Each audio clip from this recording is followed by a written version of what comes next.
ഹരി ഓം. കൽക്കിരൂപികളായിരിക്കുന്ന എല്ലാ നാരായണന്മാർക്കും ഷീലായപ്പൻ്റെ പ്രണാമം. ഇന്ന് ഞാൻ വന്നിരിക്കുന്നത് കഴിഞ്ഞ 18 വർഷമായിട്ട് എനിക്ക് കിട്ടിയ ആത്മദർശനത്തിൻ്റെ ഒരു സന്ദേശം പറയാനായിട്ടാണ്. ഇതിനെ ഞാൻ 13.3 തിയറി അഥവാ ത്രയോദശ സിദ്ധാന്തം എന്ന് വിളിക്കുകയാണ്. കഴിഞ്ഞ നൂറ്റാണ്ടുകൾ അല്ലെങ്കിൽ എനിക്ക് മുന്നിൽ ധാരാളം ആത്മജ്ഞാനികളായ ഗുരുക്കന്മാർ ഈ ലോകത്ത് അവതരിക്കുകയുണ്ടായി.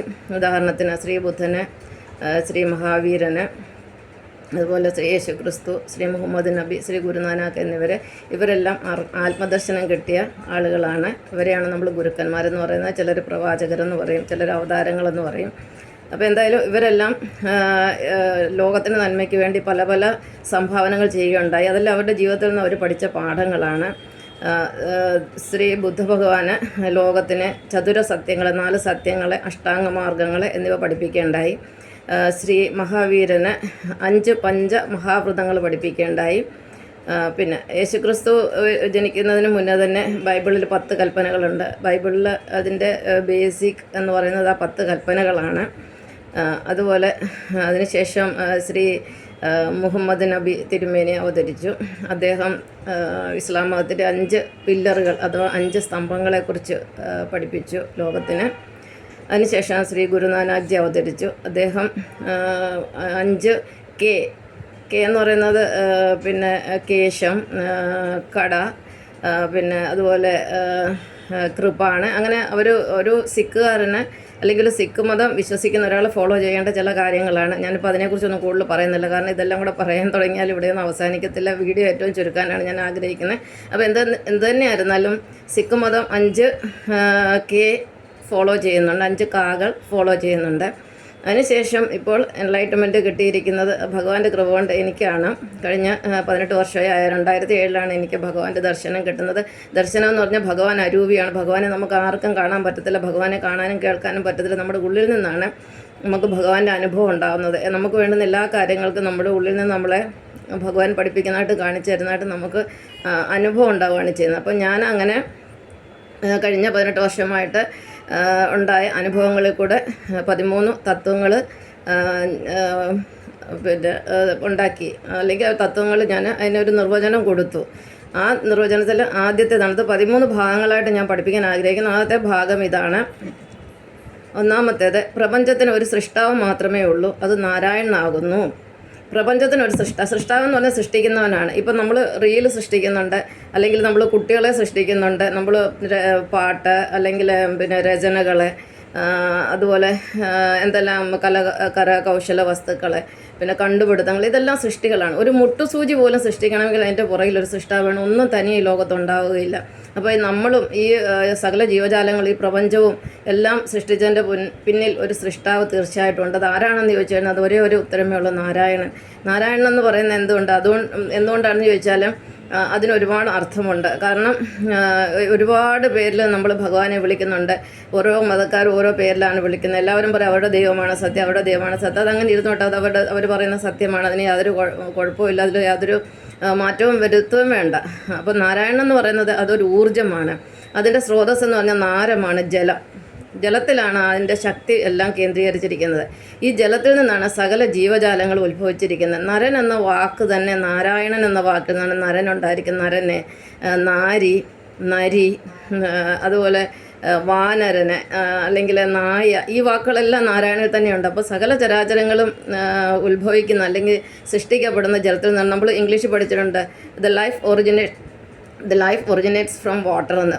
വെള്ളത്തിൽ നിന്നാണ് സകലതും ജനിക്കുന്നത്. ഏകകോശ ജീവികളായിട്ടാണ് എല്ലാം ജനിക്കുന്നത്. അതിന് ശേഷമാണ് അത് ബഹുകോശ ജീവികളായി തീരുന്നത്.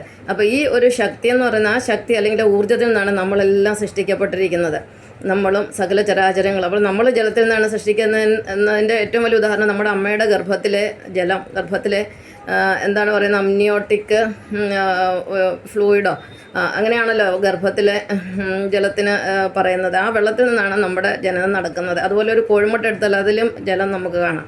അപ്പോൾ ആ ജലത്തിൽ നിന്നാണ് ഒരു കോഴിക്കുഞ്ഞ് ജനിക്കുന്നത്. അപ്പോൾ എല്ലാ വസ്തുക്കളും ജലത്തിലാണ് ജനിച്ചിരിക്കുക. അപ്പോൾ നാരത്തിൽ കിടക്കുന്ന ശക്തിയാണ് നാരായണൻ എന്ന് പറഞ്ഞാൽ അതൊരു വ്യക്തിയല്ല ഒരിക്കലും.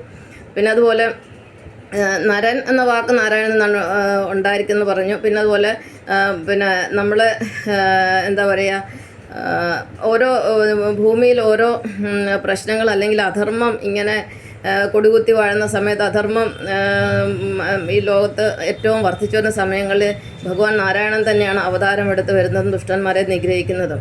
അപ്പോൾ നാരത്തിൽ കിടക്കുന്നവനാണ് നാരായണന്. നാരദിൽ നിന്നാണ് സകല ചരാചരങ്ങളും ജനിക്കുന്നത്. നരൻ എന്ന വാക്കുണ്ടായ നാരായണനിൽ നിന്നാണ്.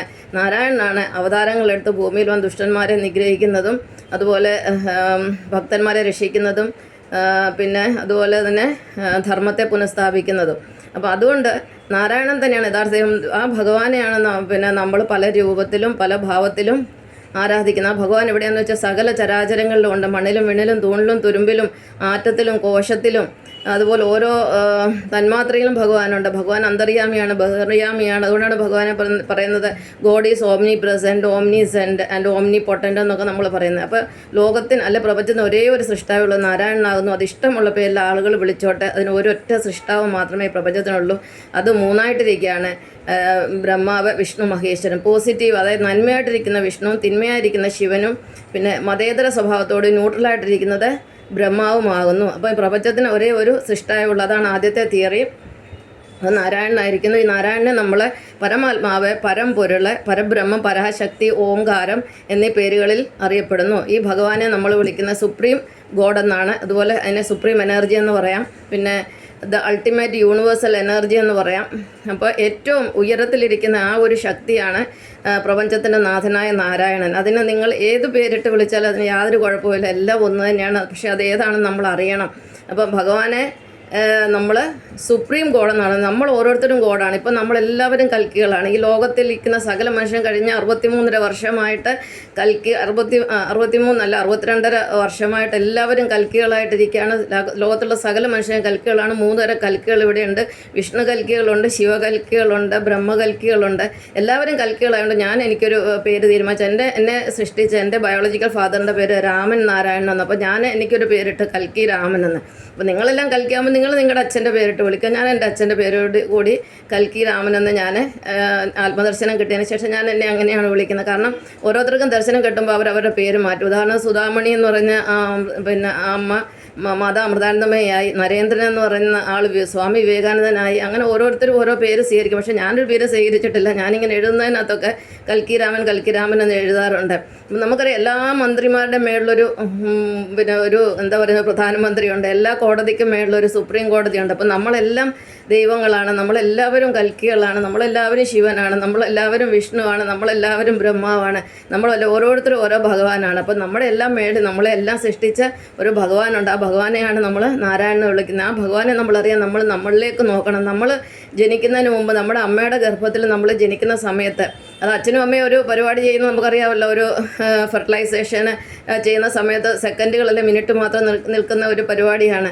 അതിൽ ഉണ്ടാകുന്ന ഒരു ഏക കോശമാണ് നമ്മൾ. അതിനെ നമുക്ക് കാണാൻ പോലും പറ്റത്തില്ല. അത് മൈക്രോസ്കോപ്പിക്കാണ്. അതിനൊരു സൂചിയുടെ മുന കൊണ്ടുപോലും എടുക്കാൻ പറ്റാത്തൊരു സാധനമായിരുന്നു അത് ഉണ്ടായപ്പോൾ. അതായത് നമ്മുടെ വയറ്റിൽ നമ്മൾ ജനിക്കുന്ന ആ മൊമെൻറ്റിൽ നമ്മൾ മൈക്രോസ്കോപ്പിക്കാണ്, അതിസൂക്ഷ്മമാണ്. അതിനെ നമുക്ക് കാണാൻ പറ്റത്തില്ല. പക്ഷേങ്കിൽ ആ സെക്കൻഡിൽ നമുക്ക് പോലും അറിയില്ല നമ്മുടെ വയറ്റിൽ കുഞ്ഞ് ജനിച്ചോ ഇല്ലയോ എന്ന്. ഒരു 30 ദിവസം കഴിയാതെ ഒരു മനുഷ്യർക്കും മനസ്സിലാവത്തില്ല അതിൽ നമ്മൾക്ക് വയറ്റിൽ കുഞ്ഞുണ്ടോ ഇല്ലയോ എന്നുള്ള കാര്യം.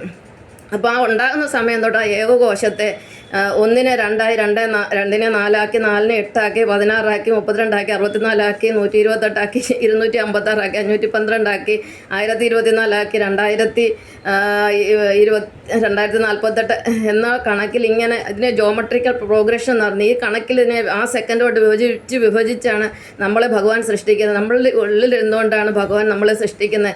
ആണായിട്ടും പെണ്ണായിട്ടും ബുദ്ധിമാനായിട്ടും മന്ദബുദ്ധിയായിട്ടും കുചേലനായിട്ടും കുബേരനായിട്ടും അന്ധനായിട്ടും മൂകനായിട്ടും ബധിരനായിട്ടും കാലോ കയ്യോ ഒന്നും ഇല്ലാത്തവനായിട്ടും എല്ലാം നമ്മുടെ കർമ്മഫലമായിട്ട് നമ്മളെ 280 ദിവസം കൊണ്ട് സൃഷ്ടിക്കുന്ന ഭഗവാൻ നാരായണൻ. അത് വെള്ളത്തിലാണ്, നമ്മുടെ അമ്മയുടെ വയറ്റിലെ ഗർഭത്തിലെ ജലത്തിലാണ് ഭഗവാൻ അതിനെ സൃഷ്ടിക്കുന്നത്. അതുകൊണ്ട് നമുക്ക് തീർച്ചയായിട്ടും പറയാം നാരായണനാണ് പ്രപഞ്ചത്തിൻ്റെ ഏകനാഥനെന്നും. നാരായണൻ 3ആയിട്ടിരിക്കുന്നതാണ് വിഷ്ണു, ബ്രഹ്മ, മഹേശ്വരന്മാർ. അതുകൊണ്ട് ഈ ഭഗവാൻ എവിടെയെന്ന് ചോദിച്ചാൽ നമ്മുടെ ഉള്ളിലാണ്. നമ്മുടെ ഉള്ളിലും പുറത്ത് സകല ചരാചരത്തിലും ഭഗവാനുണ്ട്. നമ്മുടെ ഉള്ളിലിരുന്നുകൊണ്ട് ഒരു ഡ്രൈവർ എങ്ങനെയാണ് വാഹനത്തെ നിയന്ത്രിക്കുന്നത്, അതുപോലെയാണ് നമ്മുടെ ഉള്ളിൽ നിന്നുകൊണ്ട് ഭഗവാൻ നമ്മുടെ ശരീരത്തെ നിയന്ത്രിക്കുന്നത്. നമ്മുടെ ശ്വസനം, നമ്മുടെ ദഹനം, നമ്മുടെ രക്തചംക്രമണം, നമ്മുടെ പ്രത്യുൽപാദനം, അതായത് ഡൈജഷൻ, റെസ്പിറേഷന്, സർക്കുലേഷന്, റീപ്രൊഡക്ഷന്, എക്സ്ക്രീഷന്, പിന്നെ nervous system, working of nervous system, cellular structure, cellular working, അങ്ങനെ നമ്മുടെ ശരീരത്തിൽ എന്തെല്ലാം പ്രവർത്തനം, നമ്മുടെ ശരീരത്തിൻ്റെ ഊഷ്മാവ് 37 ഡിഗ്രി ഇതെല്ലാം മെയിൻറ്റെയിൻ ചെയ്തുകൊണ്ടിരിക്കുന്ന വലിയ ഒരു ഊർജ്ജമാണ് ഭഗവാൻ. അത് നമ്മുടെ എല്ലാവരുടെ ഉള്ളിലുണ്ട്. അത് എന്നിൽ മാത്രമല്ല നിങ്ങളിലെല്ലാം ഉണ്ട്. ഞാനതിനെ തിരിച്ചറിയുന്നു. അത്രയൊരു വ്യത്യാസമേ ഉള്ളൂ നമ്മൾ തമ്മിൽ. അല്ലാതെ നിങ്ങൾ ഞാനും ഒന്ന് തന്നെയാണ്, ഞാനും നിങ്ങളും ഒന്ന് തന്നെയാണ്, നമ്മളും ഞാനും നിങ്ങളും ഭഗവാനും പ്രപഞ്ചവും എല്ലാം ഒന്ന് തന്നെയാണ്. ഇതിന് യാതൊരു മാറ്റവും ഇല്ല. ഞാനതിനെ തിരിച്ചറിയുന്നു, നിങ്ങൾ തിരിച്ചറിയുന്നു. അപ്പോൾ നിങ്ങൾ എന്താണോ അത് തന്നെയാണ് ഞാനും, ഞാൻ എന്താണോ അത് തന്നെയാണ് നിങ്ങളും. അപ്പോൾ ഈ ഒരു ഊർജ്ജമാണ് ഈ പ്രപഞ്ചത്തെ ചലിപ്പിക്കുന്നത്, സൂര്യനെ പ്രകാശിപ്പിക്കുന്നത്, നക്ഷത്രങ്ങളെ പ്രകാശിപ്പിക്കുന്നതും, ഈ പ്രപഞ്ചത്തെ മുഴുവൻ ചലിപ്പിക്കുന്ന, ഭൂമിയെ ചലിപ്പിക്കുന്നതും, ഗ്രഹങ്ങളെ ചലിപ്പിക്കുന്ന ഈ ഒരൊറ്റ ശക്തി മാത്രമാണ്. അതൊരു ഊർജ്ജമാണ്. നമ്മുടെ വീട്ടിലുള്ള സകല ഇലക്ട്രിക് ഗാഡ്ഗറ്റുകൾ, ഈ പിന്നെ ഫ്രിഡ്ജ് ആയിക്കോട്ടെ, വാഷിംഗ് മെഷീൻ, പിന്നെ അതുപോലെ എയർ കണ്ടീഷണർ, ഇലക്ട്രിക് എന്താ പറയുന്നത്, അയൺ ബോക്സ്, അങ്ങനെ എന്തെല്ലാം ഗാഡ്ഗറ്റ് നമ്മുടെ വീട്ടിലുണ്ട്. ഒരേ ഇലക്ട്രിസിറ്റി കൊണ്ടാണ് വർക്ക് ചെയ്യുന്നത്. എന്ന് പറഞ്ഞാൽ ഈ പ്രപഞ്ചത്തിനെ മുഴുവൻ ചലിപ്പിക്കുന്ന ഒരേ ഒരു ഊർജ്ജമാണ് ഭഗവാൻ നാരായണ. ഭഗവാൻ എന്ത് വേണമെങ്കിലും നമുക്ക് വിളിക്കാം, ഏത് പേരിൽ വേണമെങ്കിലും വിളിക്കാം. അപ്പോൾ പ്രപഞ്ചത്തിന് ഒരേ ഒരു സൃഷ്ടാവുള്ളൂ, അതിനെ നമ്മൾ നാരായണൻ എന്ന് വിളിക്കുന്നു. വിളിക്കാൻ 3 കാരണമുണ്ട്. നരൻ എന്ന വാക്കുണ്ടായിരുന്നു, നാരായണനിൽ നിന്നാണ്. രണ്ടാമത്തേതെന്ന് പറയുന്നത് നാരത്തിൽ നിന്നാണ് സകല ചരാചരങ്ങളും ജനിക്കുന്ന. മൂന്നാമത് ഭൂമിയിൽ അധർമ്മം വർദ്ധിക്കുമ്പോൾ മനുഷ്യൻ്റെ, അതായത് ദുഷ്ടന്മാരെ നിഗ്രഹിക്കാനും ശിഷ്ടന്മാരെ രക്ഷിക്കാനും ഭക്തന്മാരെ രക്ഷിക്കാനും ധർമ്മത്തെ പുനഃസ്ഥാപിക്കാനും അവതരിക്കുന്ന ഭഗവാൻ നാരായണൻ തന്നെയാണ്. അതുകൊണ്ട് നമുക്ക് നിസ്സംശയം കണ്ണടച്ചുകൊണ്ട് പറയാം, പ്രപഞ്ചത്തിന് ഒരേ ഒരു നാഥനേ ഉള്ളൂ, ഒരേ ഒരു സൃഷ്ടാവേ ഉള്ളൂ, ഒരു ജഗത്പിതാവേ ഉള്ളൂ, ഒരു പരമാത്മാവേ ഉള്ളൂ, ഒരു പൊരുളേ ഉള്ളൂ, ഒരു പരബ്രഹ്മേ ഉള്ളൂ. അത് നാരായണനാകുന്നു. ആ നാരായണൻ ആരാന്ന് ചോദിച്ചാൽ നിങ്ങളാകുന്നു. നിങ്ങളും ഞാനും നമ്മളും എല്ലാം നാരായണൻ തന്നെ. ഇതാണ് എനിക്കിന്ന് പറയാനുള്ളത്. ഇതാണ് ആദ്യത്തെ പോയിന്റ്. ഇനി അടുത്ത പോയിന്റ് നമുക്ക് നാളെ പഠിക്കാം. നന്ദി, നമസ്കാരം.